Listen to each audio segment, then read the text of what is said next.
ठीक है, question number 21 देखिए क्या लिखा हुआ। क्वेश्चन नंबर 21 में लिखा है find the equation of the normal to this curve which is parallel to this line. ये शायद कल ही तो कराया था, कल ही तो कराया रिकॉर्डिंग। उसको उसको देख लो, क्या बात कर रहे हो, पूरा नहीं है। चलो ठीक है, ये आपके पास कर्व हो गया, ये आपके पास एक परपेंडिकुलर हो गया, राइट। और इसका जो नॉर्मल है वो किसी लाइन के पैरेलल भी है, और उस लाइन की इक्वेशन भी दे रखी है आपको। इस लाइन की इक्वेशन कितनी है आपके पास, x plus 14y plus 4 equal to में 0। अरे बताया तो था मैंने, इसकी स्लोप बनेगी -1/14। -1/14 इस नॉर्मल की स्लोप बनेगी। आप टेंजेंट की स्लोप निकालोगे, इस लाइन की नहीं। देखो अब मैं कहता हूँ, ये आपके पास कर्व है, आपके पास कर्व है, आपके पास कुछ ऐसा y इक्वल टू में x³ प्लस 2x प्लस 6। ये जो नॉर्मल है ये इस लाइन के पैरेलल है ना। तो इस लाइन का स्लोप और इस नॉर्मल का स्लोप कैसा होगा? अरे बोलो भैया, कैसा होगा? इक्वल होगा। तो मुझे तो टेंजेंट का स्लोप चाहिए, क्योंकि तभी तो ये पॉइंट निकल सकता है। जब मैं टेंजेंट का स्लोप निकाल लूंगा तब मैं इससे फिर डेरिवेटिव करके x1 y1 पे मान के उसको तभी तो उस वाले स्लोप के इक्वल रखूंगा। तो मैं पहले तो इस नॉर्मल का स्लोप निकाल लेता हूँ। नॉर्मल का स्लोप मिलते ही इसके परपेंडिकुलर का स्लोप निकाल लेता हूँ। वो तो m1 × m2 = -1 से निकल जाता है। और जैसे टेंजेंट का स्लोप मिल जाएगा, इसका डेरिवेटिव करके किसी पर्टिकुलर पॉइंट पे उस वाले स्लोप को इस टेंजेंट के स्लोप के इक्वल रखूंगा। समझ में आ रहा है टेक्निक? तो आइए पहले तो इस लाइन की स्लोप निकाल लेते हैं। देखो लाइन आपको दी हुई है, लाइन कुछ ऐसी है आपके पास, x प्लस में 14y प्लस 4 इक्वल टू में 0। अगर मैं इसको कंपेयर करूं जनरल इक्वेशन के साथ, तो ax plus by plus c, a की वैल्यू कितनी हो जाएगी 1, b की वैल्यू, c की वैल्यू आपके पास 4। स्लोप की अगर हम बात करें कितना आ जाएगा, -a/b, दैट इज -1/में 40। ये -1/14 किसकी स्लोप है? हाँ, उल्टा भी कर सकते हो, dx/dy वाला करके तो मिल जाए। हाँ, ये -1/14 किसकी स्लोप है? नॉर्मल वाले की स्लोप है। किसकी स्लोप है?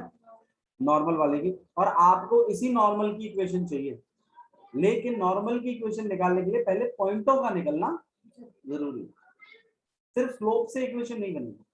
तो मैं क्या करूंगा, अब पॉइंट निकालना का तो मैंने टेक्निक सीखी हुई है कि भाई किसी तरीके से टेंजेंट की स्लोप का जुगाड़ करो, कर्व का डेरिवेटिव करो, उसको किसी पर्टिकुलर पॉइंट पे ले लो और उन दोनों को इक्वल इक्वल रखकर एक इक्वेशन सेटअप कर दो, है ना। तो वैसे ही हम काम करेंगे। गेट और गेट खुले और बीच की उस वाले गेट को खोल दीजिए।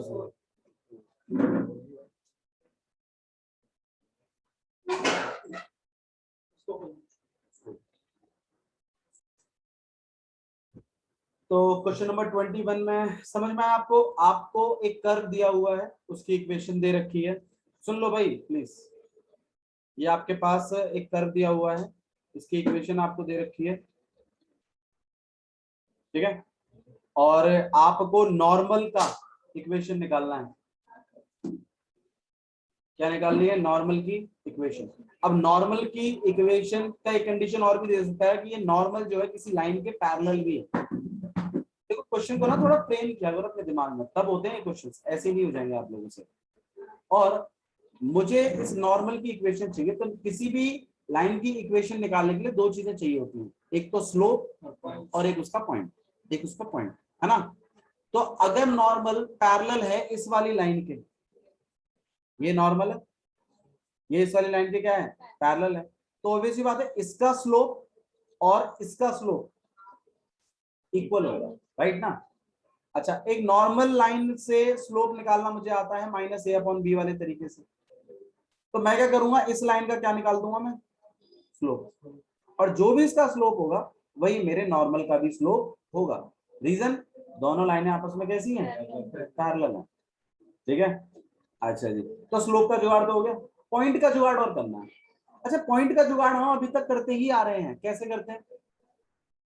कर्व का डेरिवेटिव करते हैं, है ना, उसको किसी पर्टिकुलर पॉइंट पे लेते हैं x1 y1 और उसको इक्वल रखते हैं टेंजेंट ऑफ स्लोप को। ऐसे तो करते हो आप लोग। अब टेंजेंट ऑफ स्लोप का फिर जुगाड़ करवाना पड़ेगा। भाई मैंने अगर परपेंडिकुलर का स्लोप पता लगाया हुआ है तो क्या मैं इस टेंजेंट का स्लोप नहीं बता सकता? बिल्कुल बता सकता हूं, इस वाले फॉर्मूले से m1 इंटू, सही बात है। तो मैं क्या करूंगा, इस वाले फॉर्मूले का यूज करूंगा और परपेंडिकुलर वाली लाइन का स्लोप पा जाऊंगा जो कि टेंजेंट ही है, और जो डेरिवेटिव से जो इक्वेशन आ रही है उसको इक्वल रख दूंगा इस वाली स्लोप के, और पॉइंट निकाल लूंगा x1, उसको कर्व की इक्वेशन पे डालूंगा तो y भी आ जाएगा, और पॉइंट दोनों निकलते ही, और स्लोप ये वाली यूज करते हुए जो पैरेलल थी लाइन की, अपनी क्या बना दूंगा, नॉर्मल की इक्वेशन। इक्वेशन फॉर्मेशन समझ में आया कैसे करना है? तो आइए करते हैं। तो मैंने क्या किया, सबसे पहले मेरे पास जनरल इक्वेशन थी लाइन की, मैंने उसको लिखा, मैंने ax plus by plus c equal to 0 वाला मेथड लगाया और उसमें से मैंने स्लोप लिया है। अच्छा, ये स्लोप किसकी है? हाँ, वो वैसे लाइन की है लेकिन नॉर्मल उसके पैरेलल है, तो ये नॉर्मल की भी स्लोप काउंट हो जाएगी, राइट। अच्छा, अब मुझे बताओ टेंजेंट की स्लोप कैसे निकालोगे? m1 into m2 equal to -1। अच्छा, ये जो -1/14 आया ये m1 है कि m2 है? ये m2 है। अरे नॉर्मली टेंजेंट की इक्वेशन को, टेंजेंट की स्लोप को आप m1 मानते हो, इसकी को m2 मानते हो, तो इस बार m2 पता चल गया तुम्हें, है ना। तो अपना तो वही इक्वेशन है, m1 इंटू में m2 इक्वल टू में -1, और m1 निकालनी है आपको, तो m2 तो आपको पता ही है -1/14, यहाँ -1, और अगर हम m1 को अकेला कर दें तो ये आपके पास हो जाएगा -14 अपॉन में -1, माइनस से माइनस गया, m1 की वैल्यू कितनी आ गई, 14। आया समझ में? ठीक है प्रशांत, क्लियर है? अच्छा, ये जो ये 14 आया है ये क्या है प्रशांत, बता सकते हैं? ये वाली कहाँ है टेंजेंट? ये भैया टेंजेंट की क्या है, स्लोप है। अच्छा, अब टेंजेंट की स्लोप निकालने का एक तरीका और भी था, डेरिवेटिव के थ्रू, तभी तो पॉइंट बनेगा। तो मैं क्या करता हूँ, मैं इस कर्व का डेरिवेटिव कर लेता हूँ।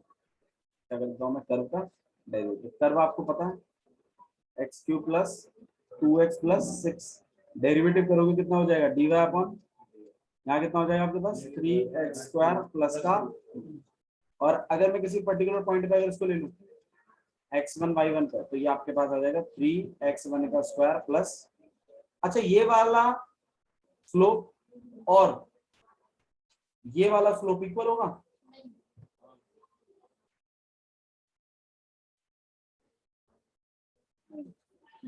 वो नॉर्मल का स्लोप है 14 के बराबर है। और प्रशांत को आइडिया नहीं, मैंने पूछा क्या, मैं ये पूछ रहा हूँ इससे भी तो मुझे स्लोप मिला है, लेकिन वो स्लोप किसके इक्वल होगा, इस वाले स्लोप के इक्वल होगा कि इस वाले स्लोप के इक्वल होगा? हाँ जी, टेंजेंट बोलो उसको। हाँ भैया, ये 14 के बराबर होगा, -1/14 के बराबर नहीं होगा, ठीक है। तो हम क्या करेंगे, ठीक है, फिर अकॉर्डिंग टू क्वेश्चन आपका ये 3x1 का स्क्वायर प्लस का 2 किसके बराबर है, 14 के। इस 14 को हम उधर भेज देते हैं, 14 माइनस 2, यहाँ पे जाएगा बस 3x1 का स्क्वायर, हो जाएगा 12, यहाँ पे 3x1 का स्क्वायर 3 से काट दिया, यहाँ 4x1 किसके बराबर है, +-2। तो आपके जो पॉइंट्स हैं, आपके जो पॉइंट्स आए हैं वो पॉइंट्स हैं, इसके लिए हमें y भी निकालना पड़ेगा। x1 अगर 2 है तो इक्वेशन ऑफ कर्व की अगर हम बात करें तो y इक्वल टू में x³ प्लस 2x प्लस 6, तो y1 निकलेगा x1 का cube plus 2x plus 6 plus 2x1 और प्लस का 6।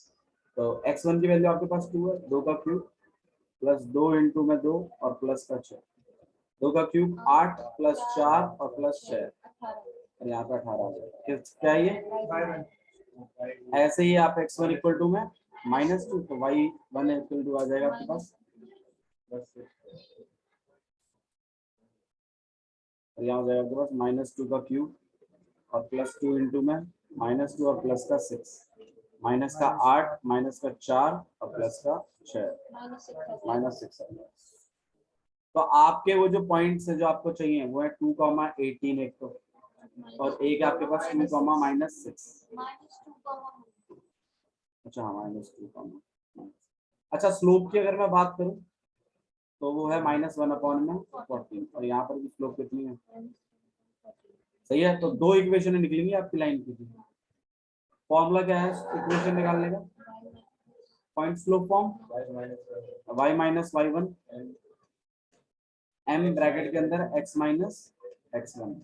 y1 कितना है 18, ये आपके पास -1/14 यहाँ x माइनस में, ठीक है। 14 को अगर आप इधर मल्टीप्लाई करते हैं तो 14y और -14 8 112, 11 कैरी गया, 14 1 14 और 252 और यहाँ -1 को अंदर मल्टीप्लाई कर देंगे आप, -x प्लस का 2, सब कुछ एक तरफ ले आइए, x प्लस 14y माइनस 252 और -2 इक्वल टू में 0, यहाँ पे -254, यहाँ पे x प्लस में 14, दिस इज द इक्वेशन। और ऐसे ही आपकी यहाँ से ले लीजिए आप, तो y minus y1 equal to में m ब्रैकेट के अंदर x माइनस y कितना है आपके पास +6 लिख दो और x प्लस का 14 को आप इधर करोगे, हाँ जी हाँ, तो एक तो फॉर्मूले का माइनस आएगा और एक वैल्यू का माइनस है वो प्लस बन जाएगा। और यहाँ पे आपके पास -x माइनस का 2, सब कुछ एक तरफ लग दीजिए, x प्लस 14y और प्लस का 86 इक्वल टू, ठीक है। दोनों इक्वेशन समझ में आई, एक बार दोबारा देख लीजिए क्या चीज था क्वेश्चन ये था कि आपको एक कर्व दिया हुआ था, उसमें बोला था नॉर्मल का इक्वेशन निकालिए जो कि इस वाली लाइन के पैरेलल है। तो मैंने क्या किया, इस लाइन का स्लोप निकाल दिया, ये नॉर्मल के पैरेलल था तो कहीं ना कहीं इसका स्लोप और लाइन का स्लोप बराबर होगा क्योंकि दोनों पैरेलल। अब मुझे जैसे ही मेरे को तो इसकी इक्वेशन निकलवानी थी, मुझे इसकी क्या निकलवानी थी, इक्वेशन नॉर्मल की। अब मैंने ये देखा कि यार सिर्फ स्लोप से बात नहीं बनेगी, we need to find out the point also on the slope. तो मैं सोचा यार ये इंटरसेक्शन वाला पॉइंट अगर मैं किसी तरीके से फाइंड आउट कर दूं तो ये नॉर्मल पर भी है, तो मैं इस पॉइंट को निकालने में इंटरेस्टेड हो गया। फिर मैं सोचा यार इतनी टाइम से यही करता आ रहा हूँ पॉइंट निकालना उसके लिए, लेकिन कर उसके लिए रिक्वायरमेंट क्या क्या थी, उसके लिए रिक्वायरमेंट है कि टेंजेंट की स्लोप पता चले, फिर कर्व से स्लोप निकालते हुए टेंजेंट की स्लोप के इक्वल रख देते हैं। अब मुझे पता थी नॉर्मल की स्लोप, तो मैंने m1 into m2 equal to -1 वाले मेथड से किसकी स्लोप निकलवा दी, टेंजेंट की स्लोप। अब टेंजेंट की स्लोप पता चल गई तो अपने तो वही वाला मेथड लगा दिया, भाई कर्व का डेरिवेटिव करो, किसी पर्टिकुलर पॉइंट पर डालो उसको और स्लोप पालो।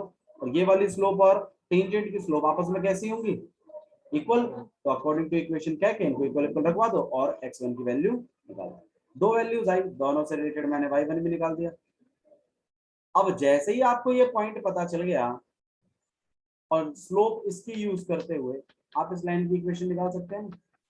वही काम किया मैंने इस नॉर्मल वाली तो स्लोप उठा ली और पॉइंट तो मैंने निकाली थी, पॉइंट स्लोप फॉर्म लगाते हुए दोनों इक्वेशन आया, ठीक है।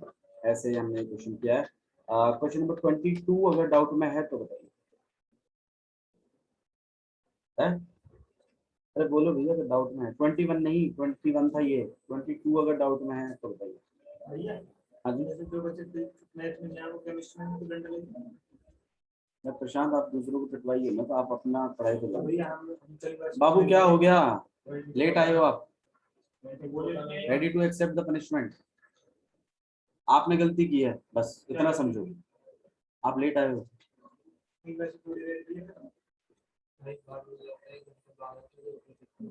हाँ कोई बात नहीं, ठीक है। और बताइए और भी क्वेश्चन। 22 करवाना। क्वेश्चन नंबर 22 देख लेते हैं। बोला find the equation of the tangent and the normal to this parabola. एक पैराबोला है आपके पास, ठीक है। बोला है इसके टेंजेंट की इक्वेशन निकालिए और इसके नॉर्मल की भी इक्वेशन निकालिए। अच्छा मुझे बताओ, टेंजेंट हो चाहे नॉर्मल हो, दोनों ही लाइनें होती हैं और लाइन की इक्वेशन निकालने के लिए स्लोप चाहिए और उसका पॉइंट चाहिए। अच्छा आपको पॉइंट क्लियर है, पॉइंट दे रखा है, चाहे टेंजेंट का हो चाहे नॉर्मल का हो, राइट। पॉइंट आपके पास है a² और 280।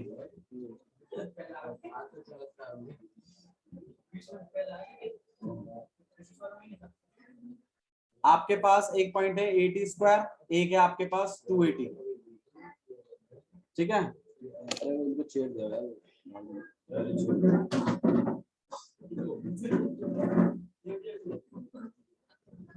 80² और 280, ठीक है। अच्छा और बस इतना ही दिया हुआ है, तो मैं क्या इसमें क्या प्लान लगाएंगे देखिए। और कर्व दिया हुआ है आपको y² = 4ax। काफी सिंपल क्वेश्चन है। हाँ हम क्या करेंगे, देखो हमें पॉइंट क्लियर है। अगर मैं इसका डेरिवेटिव कर दूं कर्व का और उसमें इस पॉइंट को लगा दूं तो मेरे को स्लोप मिल जाएगी ना, टेंजेंट की स्लोप मिल गई। पॉइंट पता है, इक्वेशन निकाल ही लेंगे, पॉइंट स्लोप फॉर्म से निकाल लेंगे। अच्छा अब बात हुई नॉर्मल की, पॉइंट तो वही चल जाएगा, टेंजेंट की स्लोप तुम्हें पता ही है, m1 × m2 = -1 करके नॉर्मल की स्लोप निकाल देना और उस वाली स्लोप का यूज करते हो, एन पॉइंटों का यूज करते हो, उसकी भी इक्वेशन निकाल करके दिखाओ।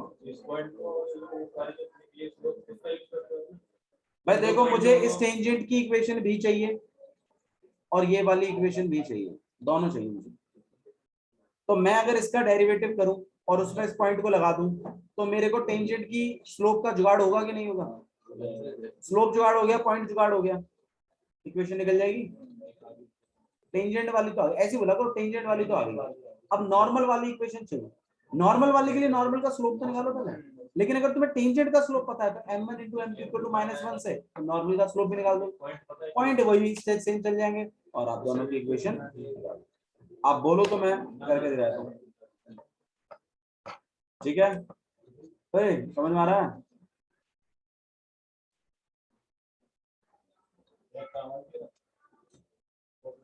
क्वेश्चन नंबर 23 डाउट में है, क्वेश्चन नंबर 23 तो बताइए। नहीं और कौन सा इक्वेशन, और कौन सा क्वेश्चन है? 25 24 25 दोनों डन है। 26 भी हो गया होगा, 27 भी हो गया होगा। 26 हो गया मैडम, 24 हो गया आपका। आप मुझे बताइए कौन सा क्वेश्चन कराना है, 23 या 24? पहले 24 करा देते, कोई बात, ठीक है समझ गया। 24 देखिए, find the equation of, please find the equation of the tangent and normal to this hyperbola. ये आपके पास एक हाइपरबोला दिया, चलो हाइपरबोला तो ऐसे कंसीडर मत करो, नॉर्मल आप ले लीजिए, कोई बात नहीं। आपको इक्वेशन ऑफ टेंजेंट निकालनी है और नॉर्मल भी निकालनी है। हाइपरबोला की इक्वेशन आपको दे रखी है x² अपॉन में a² - y² अपॉन में b² = 1, ऐसी इक्वेशन है। एट द पॉइंट, पॉइंट भी क्लियर है, x0 y0, सेम चीज करेंगे हम, इसका डेरिवेटिव करेंगे, x0 y0 पे लगा के स्लोप निकाल देंगे और स्लोप पता चल गई, पॉइंट पता चल गया, हम टेंजेंट की क्या निकाल लेंगे, इक्वेशन। और स्लोप पता चल जाएगी तो m1 × m2 - 1 से हम ऊपर वाले की भी स्लोप निकाल लेंगे और पॉइंट वही यूज करते हुए हम नॉर्मल की इक्वेशन भी निकाल लेंगे। पॉइंट तो गिवन ही है, ठीक है। अच्छा इसमें जो फर्क आएगा वो फर्क है आंसर का। आंसर जो है हाइपरबोला फॉर्मेट में दिया हुआ है, ठीक है। उसकी जो पीछे इक्वेशन है आप चेक करिए एक बार, 24 क्वेश्चन की जो पीछे का आंसर है वो कुछ अलग पैटर्न में है। हालांकि देखो जब तक आप 6.8 क्वेश्चन 24, हाँ बिल्कुल इसी फॉर्मेट में उन्होंने दिया हुआ है तो जब तक आप क्वेश्चन कर रहे थे, सॉल्व कर रहे थे, तब तक तो कोई दिक्कत थी नहीं, लेकिन अब आ रहे हैं एमसीक्यू बेस्ड। तो एमसीक्यू में आंसर जिस पैटर्न में होगा वही पैटर्न आपका आना। तो कहीं ना कहीं हम आंसर को देखते देखते अप्रोच करेंगे, ठीक है। आइए चलिए काम शुरू करते हैं। तो एक्स स्क्वायर अपॉन में ए स्क्वायर इक्वल टू में वाई स्क्वायर अपॉन में इक्वल टू 1, हमें वाई का डेरिवेटिव निकालना है। तो 1 को बोलो क्या करना है, 1 को डेरिवेटिव करेंगे, 1 प्रॉब्लम क्या है आप लोगों को, इतना वाई को अलग करने में दिक्कत क्या होगी, वाई को अलग कर ऐसे भी हो जाएगा, बताओ कैसे करना। चले ध्यान दो, इसको हम उधर भेज देते हैं वाई स्क्वायर अपॉन में, और इसको हम लोग भेज देंगे एक्स स्क्वायर अपॉन में ए स्क्वायर माइनस 1, ठीक है। फिर हम लोग क्या करेंगे, बी स्क्वायर को भी इधर भेज देंगे। अच्छा इसका एलसीएम ले लेते हैं, कितना आएगा आपके पास, एक्स स्क्वायर माइनस, और मैंने बी स्क्वायर को भी इधर ही भेज दिया। अच्छे से लिख लेते हैं इस बात को, वाई स्क्वायर इक्वल टू में बी स्क्वायर अपॉन में ए स्क्वायर, और ये हो जाएगा आपके पास एक्स स्क्वायर माइनस, ठीक है। अब मैंने y को जैसे अकेला किया, इस पूरे के ऊपर क्या लग जाएगा,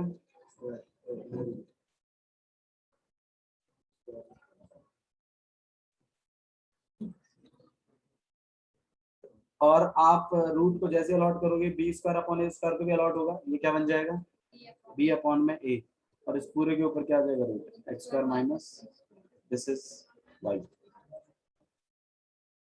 ये आपका क्या है, वाई है। आप इसका डेरिवेटिव करिए, डेरिवेटिव कितना हो जाएगा इसका, d y upon d x, यहाँ हो जाएगा आपके पास बी अपॉन ए, ये तो कांस्टेंट है तो पार्टिसिपेट ही नहीं करेगा। अरे अंडर रूट का होता है ना, फिर आप लोग क्या करोगे, एक्स स्क्वायर का करोगे, कितना हो जाएगा, 2 से आपने 2 कैंसिल कर दिया, ये आपके पास आ गया बी अपॉन में ए, 2 भी बचा ही कहाँ, हाँ एक्स अपॉन में अंडर रूट,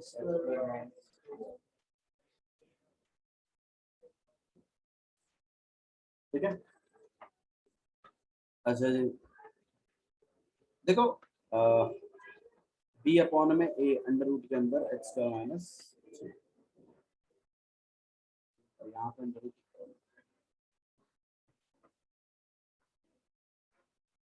ठीक है। अब क्या करते हैं, हमने ये क्या निकाल दिया, स्लोप निकाला है, तो सारे टेंजेंट होगा। अब हम किसी पर्टिकुलर पॉइंट पे ले लेते हैं इसको, d y upon d x at x zero, कितना हो जाएगा आपके पास, बी अपॉन में ए एक्स जीरो अपॉन में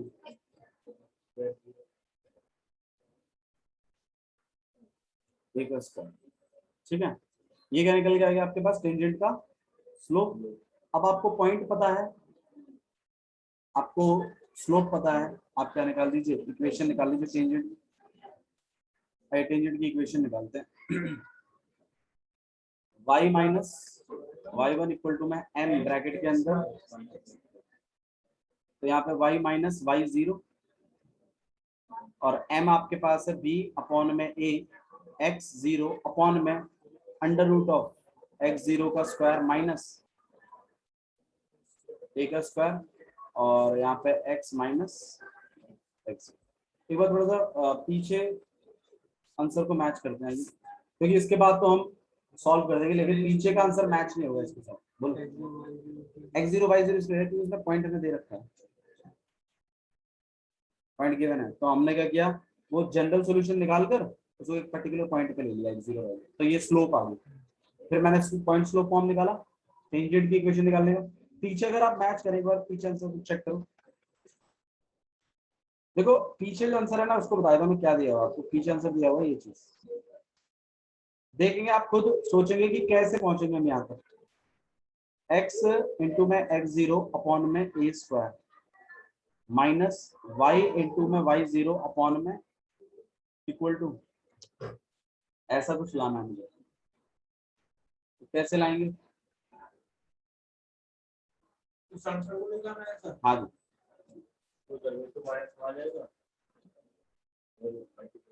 देखो आपको x और x0 चाहिए और वो भी मल्टीप्लाई का चाहिए, चाहिए ना? अरे चाहिए ना?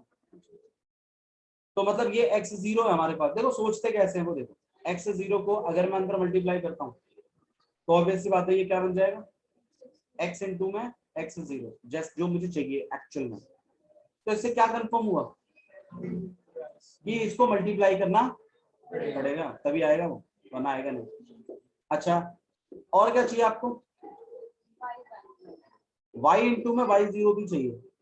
अब y इंटू में y0 कहाँ से लाओगे, उसको मल्टीप्लाई करना पड़ेगा किसको, तो पहले साइड माइनस y 0 वो तो y माइनस y0 है, मुझे y इंटू में y0 चाहिए, वो कैसे बनेगा?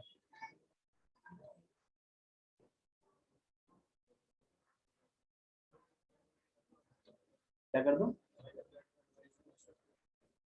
ऊपर y मल्टीप्लाई और डिवाइड, ऐसा नहीं है वो तो काम बेकार हो जाएगा। सोचो इक्वेशन ऑफ कर्व की बात कर लेते हैं वापस। देखो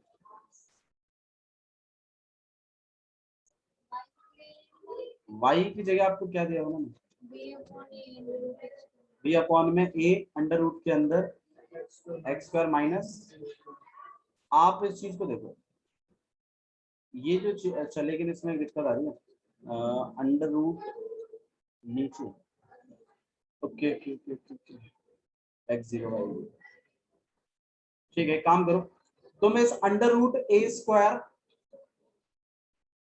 इस चीज को क्या लिखवा सकते हो, ये a उधर भेज दूं और b, हाँ a y अपॉन b लिखवा सकता हूं मैं इसको। तो मैं क्या सोच रहा हूं इसकी जगह इसकी जगह इस चीज को लिखवा देते हैं y minus equal to b into में x0 अपॉन में a, और ये कितना हो जाएगा आपके पास a y0 और b कहाँ चला जाएगा ऊपर, तो b स्क्वायर लिख देंगे और चलो ठीक है बाद में उसको लिख लेंगे, ठीक है। और ये आपके पास कितना है x माइनस x0, ठीक है। मैंने अंडर रूट ऑफ इससे रिप्लेस किया है इसको, और x0 पॉइंट चल रहा है तो मैंने x की जगह और इन सब की जगह क्या चलवा दिया, 0 0। समझ में आया? अच्छा जी देखो मैं आपको बता रहा हूँ आंसर से मैच कैसे करते हैं, हालांकि आप इससे सॉल्व कर देते और अगर ये एमसीक्यू ना होता तो नंबर मिल जाते, कोई दिक्कत नहीं। लेकिन यहाँ बात है आंसर की। अब ऐसा लाना है तो आपके पास कितना आ गया y माइनस y0 और ये कितना हो जाएगा आपके पास b स्क्वायर x0 अपॉन में, और यहाँ पे x माइनस, अब बताओ क्या करने वाला हूँ मैं इस x0 को तो अंदर मल्टीप्लाई कर दूंगा, y0 को उधर मल्टीप्लाई कर दूंगा, वो करते हैं y0 को जब मल्टीप्लाई करूँ तो y minus sorry y into में और माइनस y0 का, और यहाँ पे रहेगा b स्क्वायर अपॉन में a स्क्वायर, और x0 को मैंने अंदर मल्टीप्लाई कर दिया, ये x इंटू में और माइनस x0 का स्क्वायर, ठीक है यहाँ तक, ठीक है। अच्छा जी चाहिए क्या x इंटू में x0 के नीचे क्या चाहिए आपको a स्क्वायर, तो इस एक काम करता हूँ इस a स्क्वायर को मैं इसके नीचे और इन दोनों के नीचे दे देता हूँ और b स्क्वायर को इन दोनों के नीचे दे देता हूँ। जैसे मैंने a स्क्वायर के नीचे दिया कितना हो जाएगा ये x0 अपॉन में a स्क्वायर माइनस x0 का स्क्वायर अपॉन में, और b स्क्वायर को इनके पीछे दिया तो क्या हो जाएगा y0 अपॉन में y0 का स्क्वायर अपॉन में। और क्या चीज चाहिए मुझे, वाई स्क्वायर माइनस का चाहिए, तो एक काम करो इसको वहां भेज दो और इसको यहाँ ले आइए, तो ये हो जाएगा x इंटू में x0 अपॉन में a square minus y into में, इसको उधर ले चलिए, यहाँ हो जाएगा x नॉट का स्क्वायर अपॉन में a स्क्वायर और माइनस y नॉट का स्क्वायर अपॉन में। अच्छा यार ये जो चीज है ये आपका कहीं ना कहीं इक्वेशन ऑफ कर्व है स्टार्टिंग में, बस इसकी जगह पॉइंट चल रहे हैं, तो ये किसके इक्वल हो जाएगा, तो आप इस पूरे की जगह क्या लिख सकते हो, और ये आ जाएगा आपके पास x इंटू में x0 अपॉन में माइनस y इंटू में y0 अपॉन में, यही आपको इक्वेशन ऑफ टेंजेंट, ठीक है।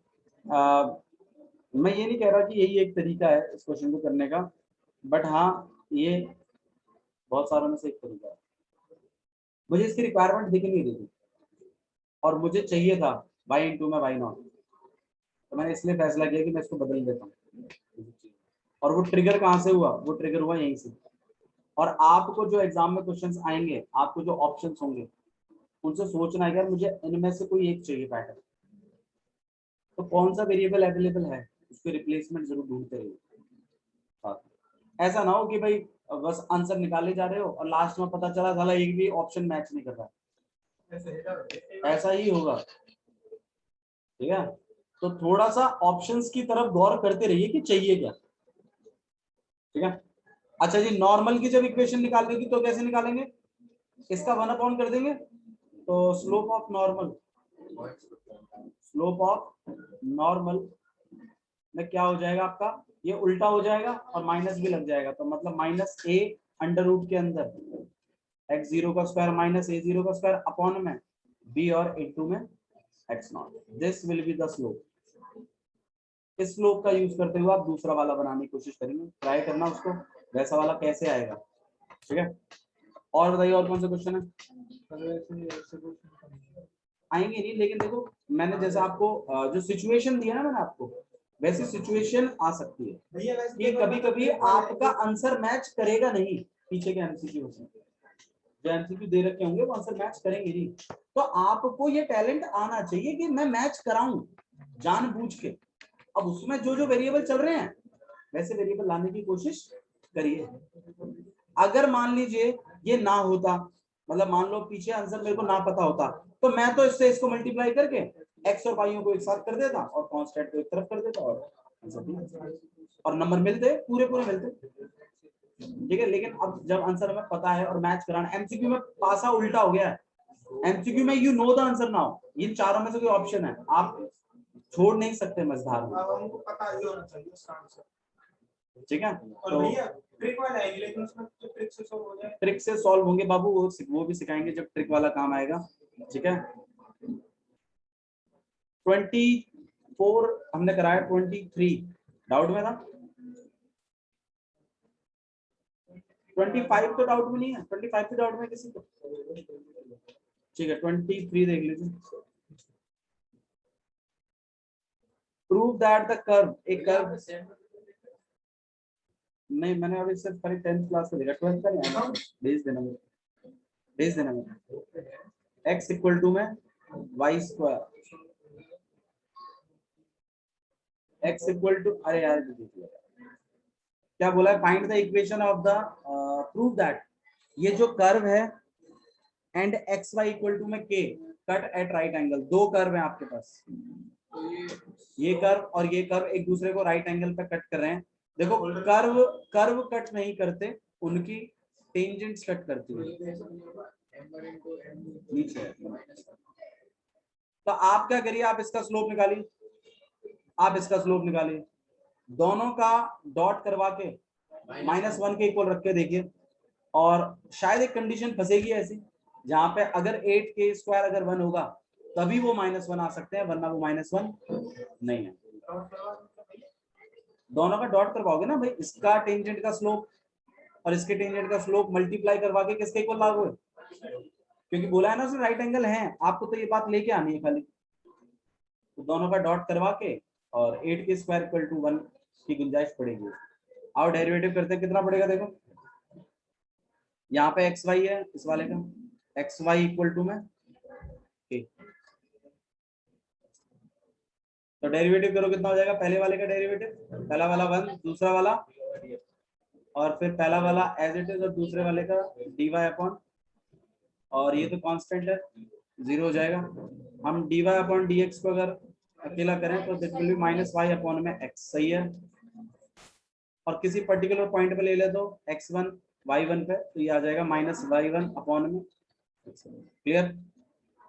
ठीक है? अगर आप पॉइंट, हालांकि अब अगर एक्स वाई की बात, चलो ठीक है, इस वाले को देखो, यहाँ पे वाई स्क्वायर इक्वल टू में एक्स, डेरिवेटिव करेंगे कितना 2y, और इक्वल टू में ये कितना हो जाएगा आपके पास 1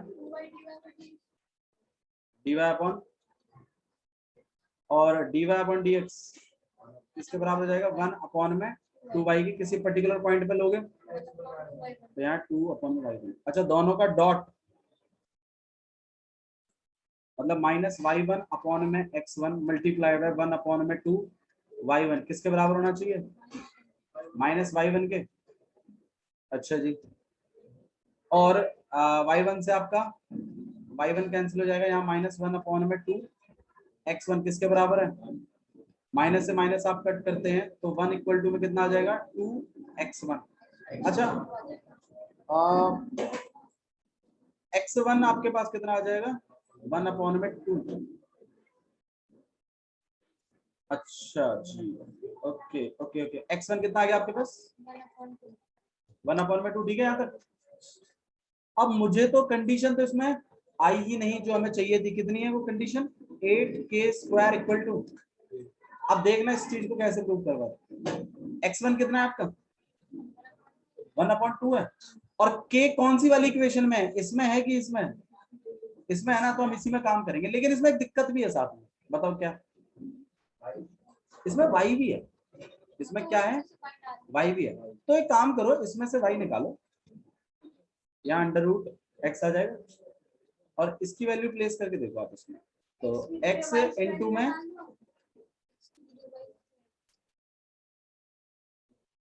ठीक है ये चीज, ये समझ में आ रही है। अच्छा जी x1 की जगह क्या चल रहा है और यहाँ 1 में √2 इक्वल टू में कितना k, लाना क्या है 8k²। तो एक काम करो इन दोनों को उधर मल्टीप्लाई कर दो 1, देखना आप देखो मैं कैसे लेके आऊंगा, यहाँ पे 2 √2। अब क्या करना चाहिए मुझे स्क्वायरिंग बोथ साइड। अरे चाहिए ना वैसा, नहीं चाहिए 8k²। This is the equation by solving this two. ऐसी इक्वेशन आपको प्रूव करवाएं लेके आ गया, समझ में आया। कभी कभी एमसीक्यू जब आपको आएंगे, इट्स एक्चुअली मैथ्स में जब एमसीक्यू आ जाते हैं ना तो डिफिकल्ट हो जाता है पेपर, क्योंकि आप अब क्वेश्चन को मजेदार में नहीं छोड़ सकते। हमारी मैथ वाली मैडम तो ये कह रहा था एमसीक्यू का आंसर सॉल्व करोगे निकलेंगे आंसर निकालने की। अब सुन लो सैंपल पेपर देख लेंगे।